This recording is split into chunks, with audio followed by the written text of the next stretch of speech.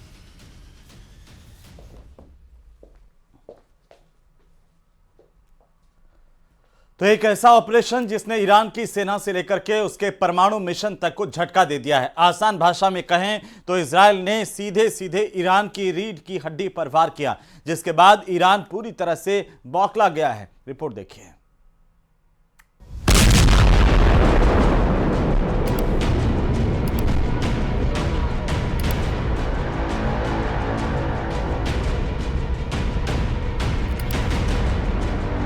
Israel का Iran पर सबसे बड़ा हमला। इजराइल ने तोड़ी ईरान की रीढ़ की हड्डी। मारा गया आर्मी चीफ हुसैन सलामी। ईरान के परमाणु ठिकानों पर भी टारगेट।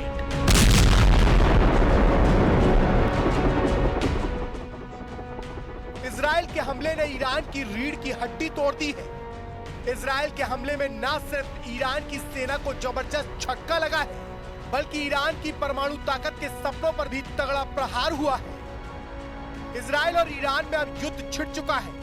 मिडिल ईस्ट में तबाही का एक और मंजर दुनिया देखने वाली है। इजराइल ने ईरान पर जो बड़ा हमला किया, उसके बाद ईरान बदले की आग में धधक रहा है। इजरायली हमले में ईरान की कमर टूट चुकी है। इस हमले में न केवल ईरान के टॉप कमांडर मारे गए हैं, बल्कि ईरान के दिल कहे जाने वाले नतांज न्यूक्लियर साइट पर भी अटैक हुआ है। इजराइल ने IRCG के चीफ हुसैन सलामी समेत कई टॉप न्यूक्लियर वैज्ञानिकों को मार गिराया है।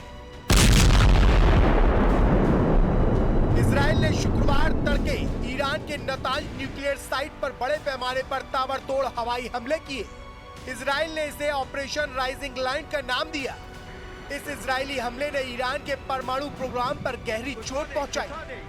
ईरानी रिवोल्यूशनरी गार्ड्स कॉर्प्स यानी IRGC के प्रमुख जनरल हुसैन सलामी, खातम अल अंबिया के प्रमुख सरदार रशीद, परमाणु वैज्ञानिक डॉक्टर फरदौन अब्बासी, डॉक्टर तेहरानची इजराइल और डॉक्टर अब्दुल हमीद इजराइल के हमलों में मारे गए। Israel launched Operation Rising Lion, a targeted military operation to roll back the Iranian threat to Israel's very survival. This operation will continue for as many days as it takes to remove this threat.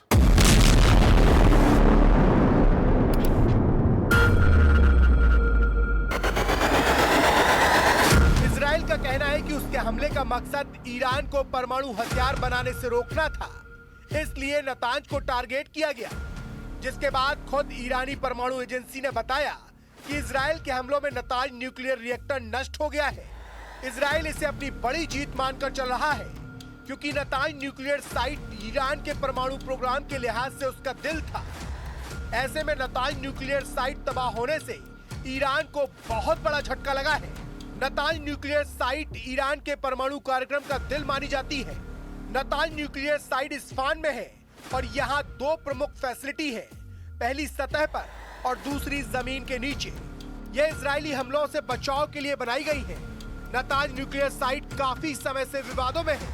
Israel समेत पश्चिमी देशों का कहना है कि Iran अपने परमाणु हथियार बना रहा है। नतांज को भारी सुरक्षा के साथ डिजाइन किया गया है। यह जमीन के अंदर गहराई में बंकर नुमा संरचनाओं में बना हुआ है, ताकि किसी स्ट्राइक या मिसाइल हमले से इसे बचाया जा सके। यही कारण है कि इस पर हमला करना तकनीकी और सैन्य दोनों रूप से बेहद चुनौतीपूर्ण था। लेकिन इजराइल ने बार बार अटैक कर इसे काफी हद तक तबाह कर दिया है। इजरायली हमले में नतांज की अंडरग्राउंड फैसिलिटी को भारी नुकसान पहुंचा है। बताया जा रहा है कि नतांज ठिकाने पर कई सेंट्रीफ्यूज मशीनें नष्ट हो गई हैं, जिससे ईरान का परमाणु कार्यक्रम कई साल पीछे चला गया है। For decades, the tyrants of Tehran have brazenly, openly called for Israel's destruction. They've backed up their genocidal rhetoric with a program to develop nuclear weapons. In recent years, Iran has produced enough highly enriched uranium for 9 atom bombs. Israel के हमले के बाद Iran बुरी तरह से बौखला गया है। ईरान के सुप्रीम लीडर अयातुल्लाह खामनेई ने कहा कि इजराइल को इस हमले के लिए सजा मिलेगी। खामनेई ने एक्स पोस्ट कर कहा कि ईरान की सेना इजराइल को बिना सजा दिए जाने नहीं देगी। IRGC के प्रमुख जनरल हुसैन सलामी की मौत के बाद ईरान ने जनरल हबीबुल्लाह सैयारी को ईरान की सेनाओं का स्थायी कमांडर नियुक्त कर दिया है।